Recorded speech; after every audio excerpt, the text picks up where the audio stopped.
Welcome to Oaa Now, your home for Oakland Activities Association news and information. Here's your host, Sammy Taramina. Welcome to Oaa Now. Here I'm Sammy Taramina, blogger of the Dragons Insider, blog of Inside the OAA, one of the hosts of Queen Taramina on Neighborhood Television. I'd like to welcome our friends watching on hearing us on the local voice on SoundCloud, and also those watching us on Orion Neighborhood Television. Got an interesting show to talk to you about. Of course, it's this week. It's where the students are on spring break, and I think that's gonna be very interesting to see what happens. Recapping,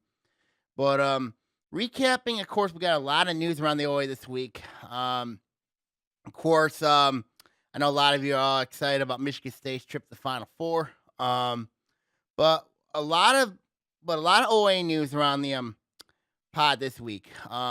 We've had a football coaching hire over at Avondale, and then we've had a basketball departure at Rochester Adams. So we'll get into those storylines and see what jobs maybe what I think looking like is probably going to be the what are right now the best jobs around the OAA right now.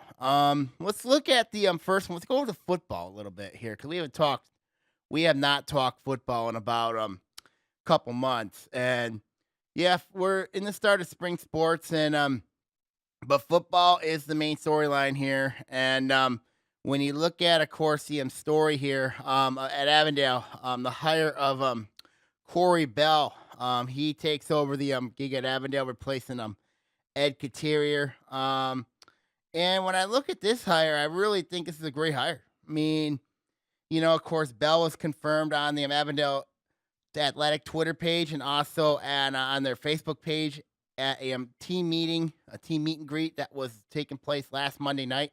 So when I look at this hire, I really think that the Avondale hire, as I mentioned earlier, I said that the Bell hire is a really good hire for this group. Now I'm curious to see what areas he can improve this team on. Of course, he did last season spend some time at Vandalia University.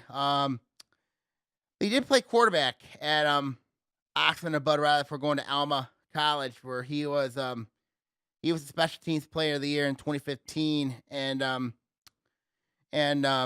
he would get in the coaching ranks after that. When I look at this hire, and this is a really good hire for Avondale, because I think when you look at what Bell brings to the table, he's got a very good offensive creative mind. I know he did serve some time on the defense side of the football, which should help there. But I think his vision is going to work well with the athletes that Avondale has on that team. Avondale's a football program that was 13-10 the last 2 years. Both were resulting in playoff appearances under Ed Katerier.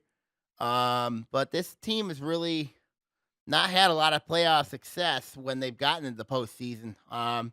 Last year, of course, Avondale went 6-3, losing to Farmington in the first round. And then 2 years ago, prior to that, they lost a wild and crazy 44-41 game to Ortonville Brandon.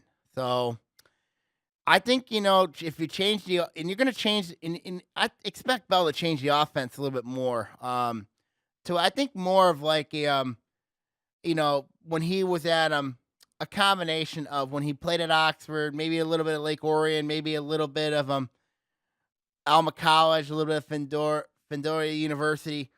Put that into his mix, and I think that would be a really, really good situation, how that unfolded there. When you look at, of course, when you look at this move, I think, as mentioned, I said I think that if Bell can stabilize the offense, stabilize the defense, then I can see Avondale making some noise, possibly making the playoffs once again. And the reason why I say this is pretty simple.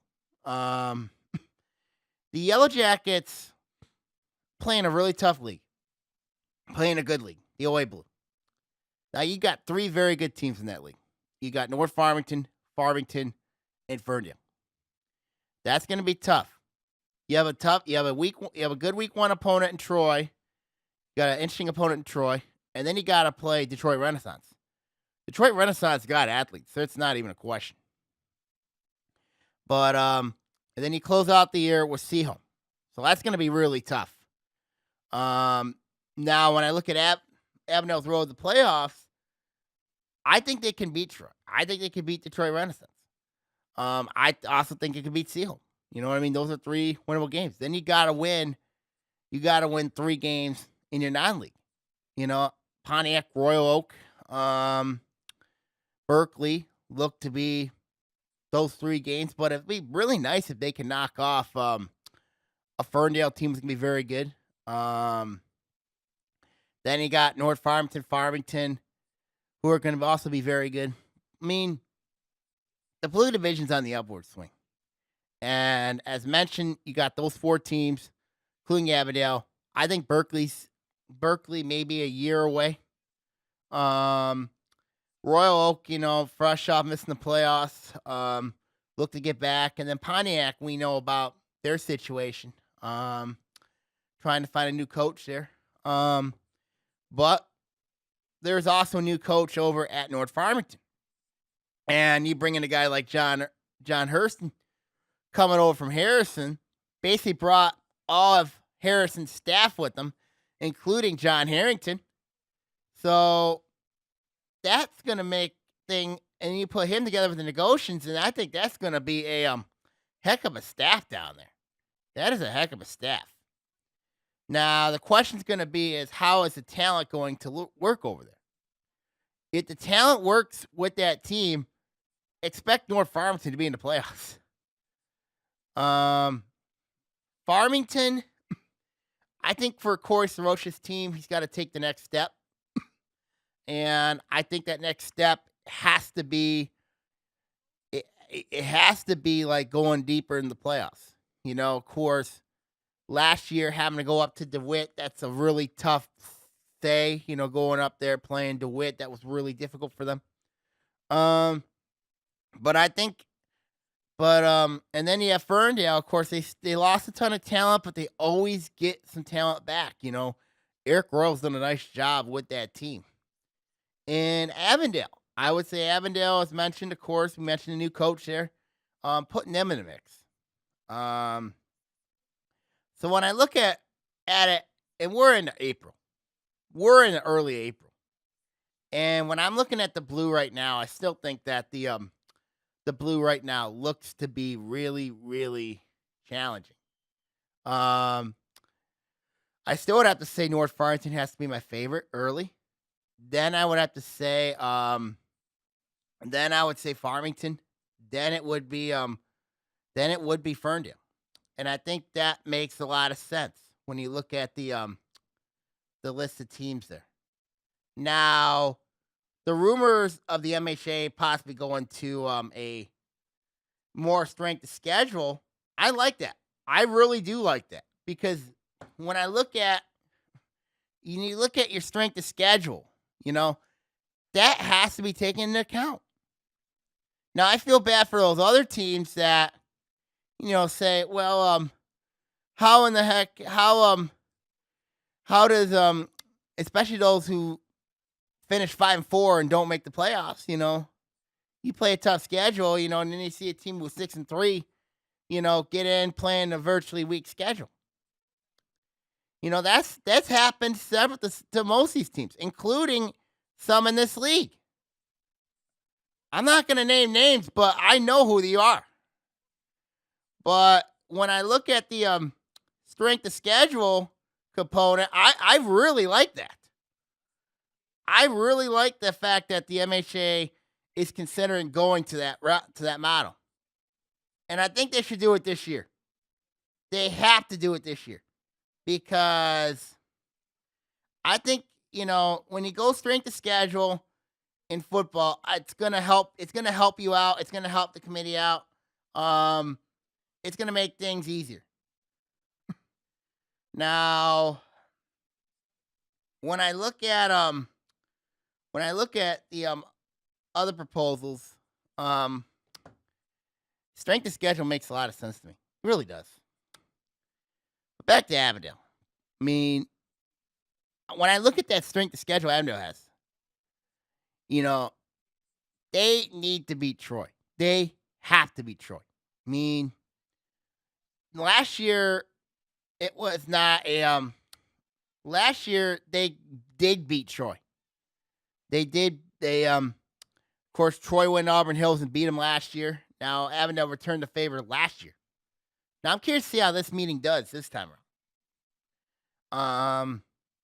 Especially now that Avondale's got a new coach, in Corey Bell. I think when you look at looking at Avondale's projected season, there's no reason why this team should win maybe at least 7 or 8 games. Maybe 6. Actually take maybe around 6 games, maybe 6, 7 games. With that schedule. Because I'm not buying the Troy hype at all. Really am not. But if Avondale can get up there, and I think they can. Now, of course, we know how it's gonna work. If the strength of schedule is there for Avondale, then I think they should have no problem getting it. They should have no problem getting it. But I think when you look at complications, like a 5-4 team playing a ridiculous schedule. If Avondale, when you look at the schedule, if Avondale were to finish 5-4 with that schedule, I don't know if they get it. I really don't know. But what Corey Bell is going to bring to that team is he's going to bring discipline. He's going to change the whole offense around, most likely. Defense is what I'm curious. Because Avondale last season, not necessarily the greatest defensively. I mean, they had a ton of athletes. It's not even a question there. When I look at the stats here of Avondale, I'm going to pull those up. I think Avondale, one of those teams that could do some. They do lose a lot. I mean, the strength of their team next year is going to be their line. When you look at players like Jameson Jodway, I think he's going to be a impact player. They have David Holloman back at running back. That's going to really help things. But the question is going to be for them is their quarterback situation. Their quarterback situation, they are replacing a quarterback. That's going to be key. And I'm curious to see if they abandon the veer. And if they do abandon the veer, because the athletes they have doesn't actually take that back on the defensive side. They were really good defensively last year. 171 points allowed last year.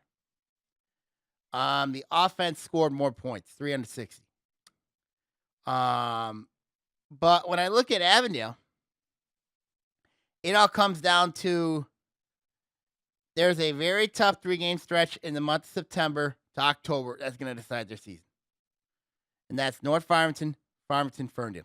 It's span of 3 weeks. That's going to decide their season. But back to what I'm saying. The defense will be a question. The other thing I'm concerned about is lack of depth over there. I mean, the depth could be a big problem over there. Got a lot of guys playing 2 ways. That could be a big problem.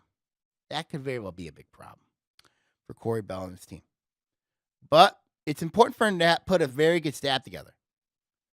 I think it's very important for him to put a very good staff together.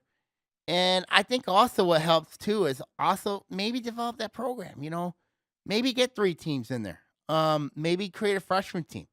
Get a JV team and a varsity team. I mean, I think it would make perfect sense. But I'm curious to see what Bell does offensively. Very curious. Because if he can change that offensive scheme around, go from the veer maybe to more of that typical where everybody's going, more of the spread formation, a lot of spread. Then I think Avondale could then I think it wouldn't surprise me if Avondale's right back in the picture. and they could be in line for maybe a blue title. Who knows? We shall see what happens. We shall see what happens. Going around the football dockets. We're still looking for a football coach at Pontiac. I think that's I think a lot of people are curious to see what happens there with that job. With Pontiac, I think it's going to be it's an interesting story with that team. Just kind of struggle that they're going through, but they're a program on the rise up. I mean, it's not a question there. With Pontiac, but it's interesting. It's really interesting, to see what is going on over there at Pontiac. But I think when you look at them, they got talent. I mean, it's not even a question there. I mean, Pontiac has talent. That's not even a question. But it just comes down to do they have the depth? Do they have the athletes? If the athletes come out and play football, I mean, they got athletes in that school. But there's just a lot of questions that linger with that team. There's a lot of questions, and that's always going to be the question over the Pontiac. When I look at the early top 21, of course, now we're dropping from 23 schools to 21. When I look at the early season football off season, people are going to say, well, you got to put Clarkson in there. I mean, me, no. I still think, when you look at the, Clarkson's went to state final the last 2 years. But, they got Rocco Splinter. They got Ben Haas. I mean, they got Ben Haas. And then Garrett Dillinger. I think that Oak Park right now has to be the best team in the OA right now. And the reason why I say this early on is because of the talent they got back, even though they lose the quarterback in Dwan Mathis, who is leaving. But I'm curious to see how the quarterback situation is going to be over there at Oak Park. That's going to be the storyline there. I would have to say West Bloomfield, my number 2 right now. I really think Ron Bellamy has got a nice group of D1 prospects developing over there at West Bloomfield.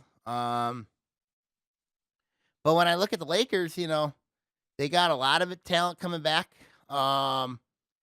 West Bloomfield, I think, could be a team that can make a run at this thing. They really could make a run at this thing. And it wasn't. Now, the concern that I have with West Bloomfield always has been discipline. It always has been discipline. My top 5 here, I got my 1 and 2 Oak Park, West Bloomfield. My number 3 team would be Groves. Now, yeah, they lose a lot, but knowing Brendan Flaherty, he gets a lot of talent out of his group. I think West Bloomfield's a team to watch. I think Groves is a team to watch. Now, people are going to ask me about this 4th place team, why this team could be a team worth watching. And to me, and people are going to ask me, Sam, why are you a homer in this? Why are you a homer in this? But I think Lake Orion's a team to watch next year because they got experience coming back. Now, yeah, they got to address some line issues. But when you have a player like Blaze Lauer coming back, you have a running back tandem and Marlon Robinson.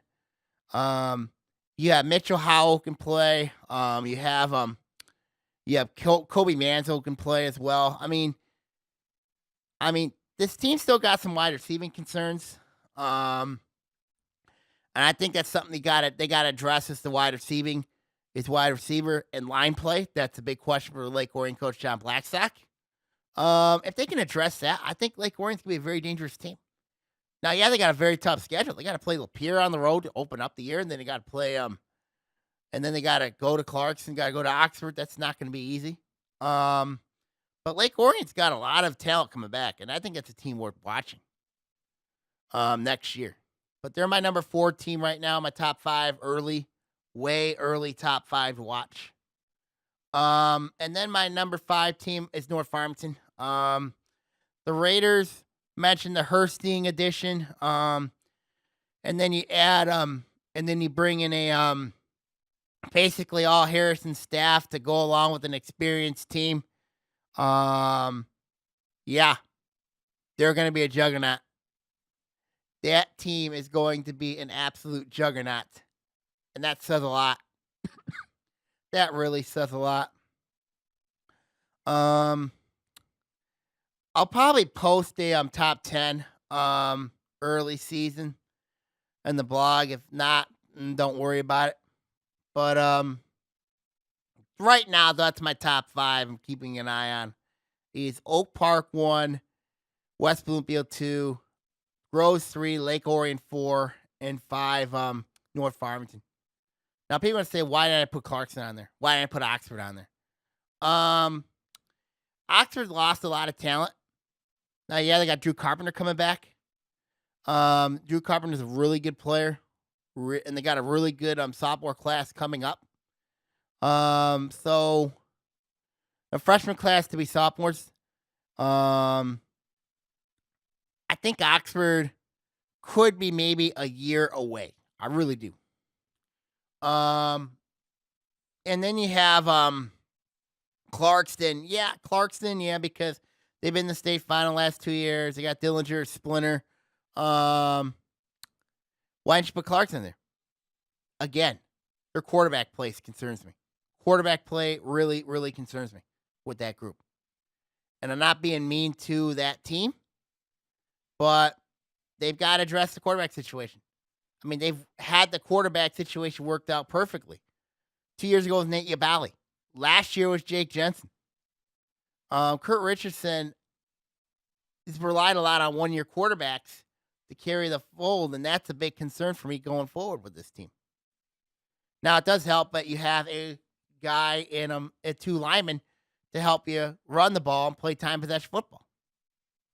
So that's going to be that always helps the quarterback. Always does. I'm curious to see what happens there over at Clarkson. So we'll see what happens. And then, of course, you're going to ask me another team, Ferndale. Why not? Why didn't you put Ferndale on there? Again, Ferndale's got a lot of concerns for me. They got a lot of concerns. I mean, yes, this team's got questions. I mean, are they going to be a very good football team? Yes. But they've got some questions that need to be answered. And I got way too many questions on Ferndale right now when I look at Ferndale. Farmington, same thing. Same questions. A lot of questions. A lot of questions looming for that team. So, we'll see what happens. We shall see what happens. Okay, let's go from football now. I want to go to boys basketball. We just had another coach departing. The OA Waves, of course, Brad Crichton stepping down at Adams. He stepped down last week. And this was a shocking departure. Now, Crichton wrote to Scott Bernstein, MI Prep Zone and State Champs. He's been on our podcast numerous times, saying that, he wanted to focus on his family and particularly his son, Jack Crichton, who plays basketball and baseball at Orchard Lake St. Mary's. So, want to step away and focus on his son's development, and that's an understandable feeling. I think, when you look at, of course, the departure of Lake Orion coach Jim Manzo, same thing. Wanted to focus a lot on his family. Got Kobe and Cade there. And then with Brad Crichton, it's the same thing with his son, Jack. So, but we're losing 2 really good men. And then you add Tim Morton to the fold. You're losing 3 really good coaches in the OA that brought a ton of stability to all 3 of these teams. We wish them well in their future endeavors. We wish them the best.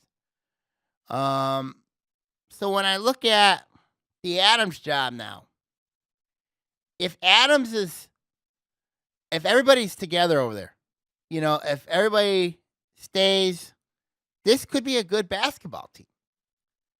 Now, the concern that I have with Adams is their bench is a big concern for me. Their bench is a big time concern for me.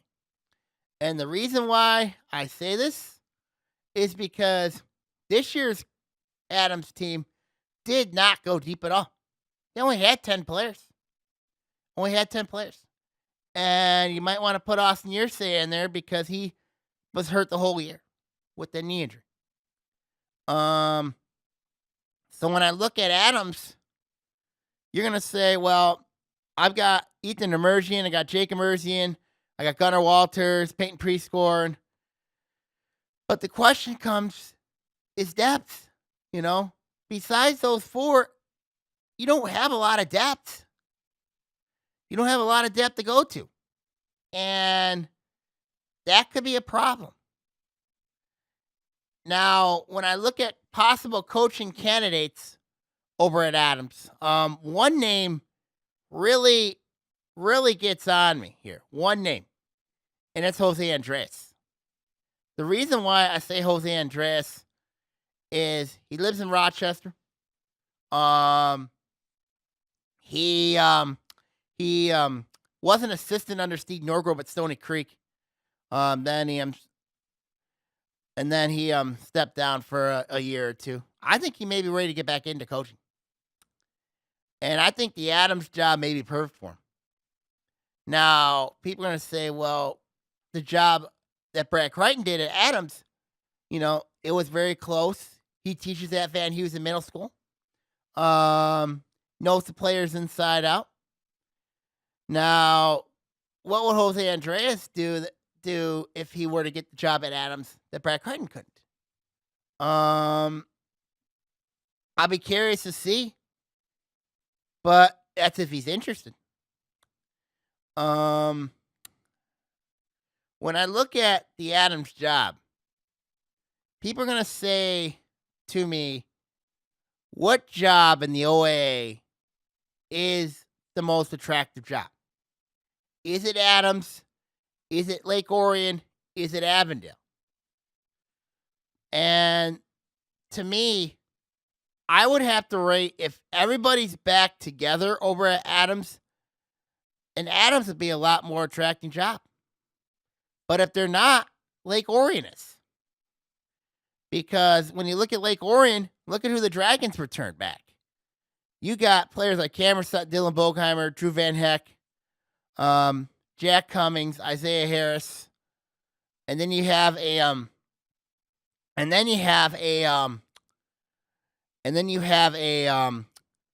deep junior varsity team coming in who could challenge. And I think Lake Orion, that's another job that's worth watching. So, and then you have the Avondale job. When you look at the makeup of that team, you got to address the interior. That's for sure over there. So I'm curious to see what happens over there. Really am. So when you look at the jobs, Adams right now, if everybody's together, looks to be, it could be the top place to look at because of what, if they are all together, if the Emerging twins are still there, if Walters is still there, you have Prescorn and you have Prescorn, and then of course, I'm not sure what grade Yersay is, if he's a junior or senior or not, but I will look into more inside information on that. But when I look at from a depth perspective, Lake Orion is probably the better job because they got more depth, more proven varsity experience. And when you look at Adams, They're really top heavy, but they don't really have a bench. Avondale, they got guards. They just don't have bigs. That's the question. And I'm curious to see what candidates there are going to fit the bill for each of them. Because all three jobs are very attractive. They're very attracting. I mean, you play in a great conference.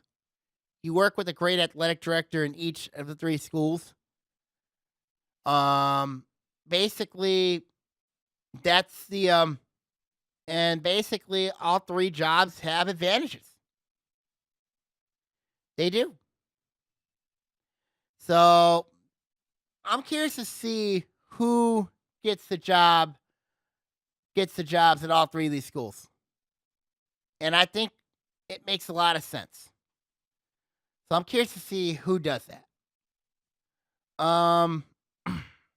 When I look at the division that Adams could be in, you're possibly looking at either in the red division, because you did win the white division. You won the white, you finished 18-2, upset Clarkston, and you have the bulk of your team coming back. And if they come back, that's the big if. If they do come back, then you're looking at a really good team over at Adams. If they are in the red, I could see Adams possibly middle of the pack, maybe compete in the top. I mean, you're still dealing with Clarkston, obviously. You got West Bloomfield there. You got North Farmington. Lake Orion will be there. It's going to be very interesting. And you got Oak Park there. Oak Park's got a lot coming back, but they got some questions surrounding Malik Carr there. So that's going to be very interesting. I think Adams middle of the pack in the red, but if they're in the white with that team, then they could be a really dangerous team. They could repeat. But there is one team I think can give them problems, and that is Farmington. I think Farmington could give Adams big problems if they were to stay in the white. So when I look at Adams' stance there, for them, if they're getting a new coach, maybe for them, it might be best to stay in the white. But if not, if they're ready and willing to challenge and everybody's staying in that division, everybody's staying, then the red could be the best division for Adams. And I know there's going to be people particularly, and I know a lot of these teams want to go the red real bad. When you look at teams like Ferndale, who can make a strong argument, they got 41 recruits coming up. After having a successful season that they had, could Ferndale be a team worth mentioning going to the red? It's possible. I mean, they've been there before. But this is a much different Ferndale team now. When you look at Juan Rickman and his team there. When you add 4 Division I recruits there, if Ferndale were to go to the red, then you would have to put Clarkston, Ferndale in the mix. Then it's everyone else. But that's if Ferndale makes a move to the red. If they're in the white, then you would have to put Ferndale as the favorite, even over Farmington. And that says a lot. Now, I'm not dissing these other teams. They can make some noise as well. But that's what it looks like on paper. That's what it really looks like on paper. Now, the Crichton departure does hurt Adams in a couple ways. Now, I know Crichton's had a rough year. He's coached both, had to coach both the varsity and the junior varsity team after what happened after some internal issues over at Adams. Um, but he did complete it. So whoever the new coach is over at Adams is going to have to really rebuild that program. And that's going to be a really tough task when you look at it. And I think when you look at having to rebuild a program, it's basically your JV level and your varsity level. It's hard to do. It's really hard to do. So I'm curious to see what direction Athletic Director Jason Rapp takes that team, when he does the interview process. I'm curious to see. But it'd be interesting to see what happens with that team. It really would be. When I look at the landscape around the OA right now, when I look at the basketball landscape, obviously Clarkston has to be mentioned there. You have to put Ferndale in that discussion. But you also got to put. There's several other teams you got to put in that conversation. You got to know where West Bloomfield, how they're going to be, after having basically a very disappointing season. Lake Orion, I'm curious to see what happens with them. Oxford, same thing under Coach Steve Laidlaw, having a magical run this year. Getting to the regional final for the first time since 1993. And I'm curious to see how the league's going to look next season. That's what I'm curious to see heading into 2019-2020 school year.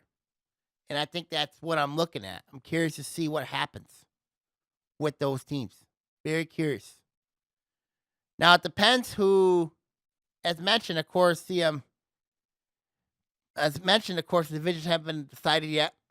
But we'll see what happens. We shall see what happens. Of course, I want to go into spring sports here. I want to recap, of course, some spring sports have been going on. Lacrosse is mentioned. Girls lacrosse, really interesting. A lot of action's been going around. Of course, I still think when I look at lacrosse, and I talked about this meeting last week, I still think Bloomfield Hills and Birmingham are going to be the two teams that beat girls lacrosse. Now, why do I say those two teams? Birmingham is a team that contests of players from both Groves and Seaholm. And they're played together. They can play their home games at Seaholm. And they are a very good team. That's not even a question. They've even went and played a team like Rockford. That's tough to do. That's really, really tough to do. And then you got to look at Birmingham. Birmingham, always tough. They are always, always tough. And to me, that's something that says a lot. It really says a lot. Now, when I look at in the boys' side of things, I think it's Clarkson, Lake Orion in boys lacrosse. I really do. Now, people say, well, Troy, you got Troy in there. Troy's in the conversation. Yeah, they're in the conversation. But Lake Orion's still a team that's ranked in the state, even though they lost to Plymouth. And when I look at that regional, if you're a Dragon fan, you like that regional. If later in the late May, if you are a now, of course, in the middle part, you got to deal with Birmingham Brother Rice. There's several teams they're gonna have to deal with Birmingham Brother Rice, and that is a very dangerous road. Really is on the boys' side of things. Let's go from lacrosse to soccer. I watched state champs highlights of Troy and Birmingham Marion. I thought Troy looked Troy played a solid first game, technically a road game for Troy. Yeah, Birmingham Marion's one of the top teams in Division II. I get that. But I thought Troy played a good road game. I really did. I think it's going to help Troy in the future, in the long term. Playing a team like that. And I think when you look at Troy, I look at Troy, I think, could they make a move? Absolutely. But you still got to deal with Troy Athens in there. You got Stony Creek in there, could make some noise as well. I mean, those are teams that could make some noise as well. And then of course you look at you got to look at the I think when I look at the rest of the divisions in soccer, I think the blue could be competitive. I think the white could be competitive. A team I'm watching out for is Oxford. Oxford could be a team that could be scary. They got athletes. They're young and they're hungry. And that is always a dangerous formula. When you have a young, energized, and playing with nothing to lose. That's how I feel about Oxford in their soccer program. They play with nothing to lose. So that's my thoughts on the girls' soccer ranks. I'm still high on the 3 Rochester schools, and the two Troys, Troy Athens. Blue Bay Hills could be a team worth watching as well. I mean, they got talent. That's not even a question there. But I think when you look at talent, you gotta look at the 3 Rochesters. Now, the best team in Rochester, people are gonna say, well, Stony Creek, you know what I mean? Stony Creek's got the title. They had the state title a couple years ago. Yeah, they did. They're going to be a team worth watching. But you got to look at Adams as well. Adams could be a team on the way back after what they've been through. I mean, that says a lot to where Adams has been. And they've had their fair share of up and downs. They really have. And then there's Rochester, of course, having a, can Rochester find that magic? That's the question there. Can Rochester find it? That's the question there. That's $1 million question there. Let's go now from soccer to track and field. When I look at the red division, when I look at the divisions, I still think in the girls' side of things, Oak Park is still a team to beat. But I think Lake Orion's right there. And I was really impressed with the Dragons' balance against Oxford. But I'll talk about more boys in a minute. But the girls' side of things, could this be Lake Orion's year to make a run? And you got Melissa Simons, Maddie Eaton, you got Sherman in the distance along with Abby Locke. Allison Sherman along with Abby Locke. And you have Michaela Allen back as well. I mean, you have Cassie Morneau on the throws. Lake Orion's a team you got to watch. And I think this team could be a team that could do some damage once regional comes.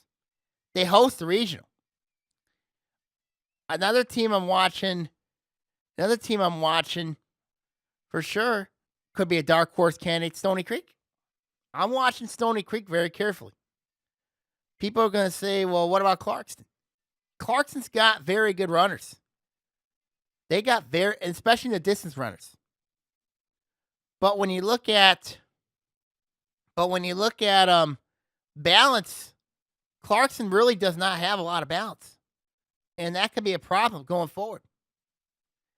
And when you look at a team like Stony Creek, who's got a lot of young talent and is developing under Coach Paul Duffy, I think that Stony Creek team could be really scary once regionals come. They could be scary. And that's and that could be a team I'm watching carefully on the girls' side of Stony Creek.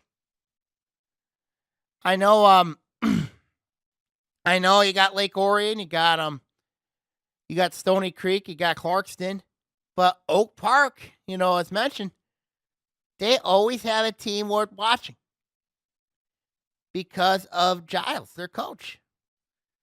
Because of that AAU background he has.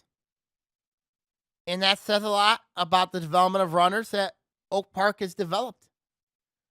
I mean, they send athletes to D1 schools. They do. I mean, when you look at Lake Orion, they got 2 D1 talents going to D1 schools. So that's really interesting on the girls' side of things. If Lake Orion can figure out their distance, and I know they can, I have a lot of confidence in Dave Hudson. It wouldn't surprise me if Lake Orion retakes the red this year. Maybe even win a regional. It really wouldn't surprise me. Let's go to the boys' side of things. I was really impressed with what Lake Orion did against Oxford. I was really impressed. And especially in the destruction of the throws, 17-1. That says a lot. That says a lot. And I got to give throws coach Bob Bridges a ton of credit. He's got fair share of athletes this year. Anytime you have a guy like Sebastian Marcoux leading the throws, that says a lot. And you have a guy like Jesus Cruz at the 2 spot, that always says a lot. But besides the throws, this team still got balance. When you look at a hurdler like Thomas Mormon, Ryan Mulcahy, in the distance, Andrew Nolan as well. And they're developing sprinters. The sprinters are huge for this group. And I didn't expect Lake Orion to go into Oxford and they literally laid it to them. I mean, Oxford was one of those teams that I was high on to start the year. I'll admit it. I was high on Oxford to start the year because of who they had and what they did during cross country season. I still think in the white, I still think that that could be Stony Creek's, maybe Bloomfield Hills, maybe Avondale's. Blue, I still think it's West Bloomfield, maybe Farmington. Gold, it's Oak Park. But I think when you look at the red right now, I still think the red division goes through 495 Scripps Road. I still think that. The red division in boys track goes through 495 Scripps Road. And Lake Orion just went to Oxford and sent a statement. They went in there and sent a statement. And that says a lot. That really says a lot. To go into Oxford and win there, Oxford traditionally has not been an easy place to win. And especially dominate in an area where Oxford traditionally has been strong in the throws, that's really impressive. That is really impressive. Now, I'm curious to see where both teams go in development. I think that, when you look at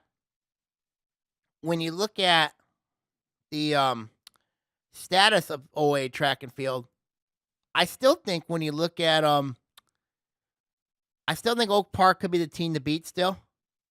But Lake Orion could make some ground there. But you still got some other teams that can make some noise.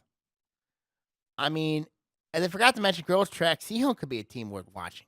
Their distance is really good. I think when you look at Avondale, the strength of their team is the throws. I mean, they also got athletes as well. But their strength is throws. I mean,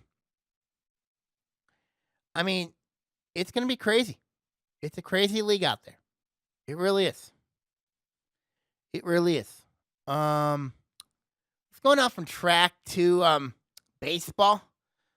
Baseball, I apologize to those who follow the OA on baseball. I really haven't looked as hard as much, but when I look at the baseball ranks, I still think when you look at it, there's so much parity in baseball, it's not even funny.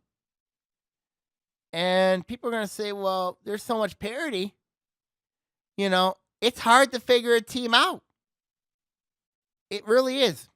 But when you look at softball, it's clearly Clarkston. But baseball, it's wide open.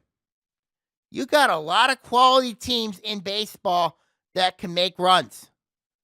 You got West Blooming can make a run. You got Lake Orion can make a run. You got Oxford can make a run. Clarkston can make a run. Stony Creek can make a run. Adams can make a run. Rochester can make a run. You know what I mean? I think that there's so much parity now in baseball that any team can be beat on any given day. That says a lot. That really says a lot to where everybody's at. There's so much parity. And I forgot to mention Blue Bay Hills in that conversation. Groves can win games. Seal can win games. I mean, it's so balanced. You don't have a dominant team. You really don't. And that says a lot. That really says a lot. And I forgot to mention Farmington. Farmington, North Farmington. Any team can be had on any given day. That's how baseball is. There's really no clear-cut favorite. None. There's really none. Let's go to softball now. As I mentioned, Clarkston could be that team that could make a state championship run. But there is a team in Lake Orion that could give them some fits. Maybe Oxford. But until then, nobody's beating Clarkson. Nobody. I'd be shocked if somebody did beat Clarkson. I would be really shocked. In the OA, I'd be really shocked. Clarkson's got a lot back. They got pitching, got defense. I think they almost made the Final Four last year. But they got experience, They got experience. They were there in I think they were in East Lansing last year. So until anything's said on softball, the road goes through Clarkston. It goes through Fleming's Lake Road. That's the big question there. And that's the end of that discussion. When I look at, of course, other sports, water polo is still in play. Birmingham could be I think Groves could be a very interesting team to watch in water polo. But we'll see. Got golf, of course. Got boys golf going on. I still think you got Lake Orion Adams still in the conversation. Maybe compete for a team compete for a team state title. But we'll see. I think the league, it's gonna be really interesting this spring. See what happens. Of course, you can keep an eye on the blog at Sammy@blogspot.com for the information regarding district previews, regarding where teams are at heading into the postseason in the spring. So we'll see what happens. We shall see what happens heading into spring. In the spring season, of course, we're keeping an eye also on the 3 coaching situations. Boys basketball jobs at Avondale, Lake Orion, and Adams, along with football at Pontiac, and along with the rest of the if anything comes up, you can follow the blog at SammySemicolon@blogspot.com. Or, of course, feel free to ask questions, of course, on the blog at SammySemicolon@blogspot.com. I will get back to them as soon as I can. So we'll see what happens going forward. Okay, now everybody here, I'm gonna sign it off here. Take care, everybody. Enjoy your spring break if everybody is on spring break. I think a lot of state is on spring break, so enjoy your break.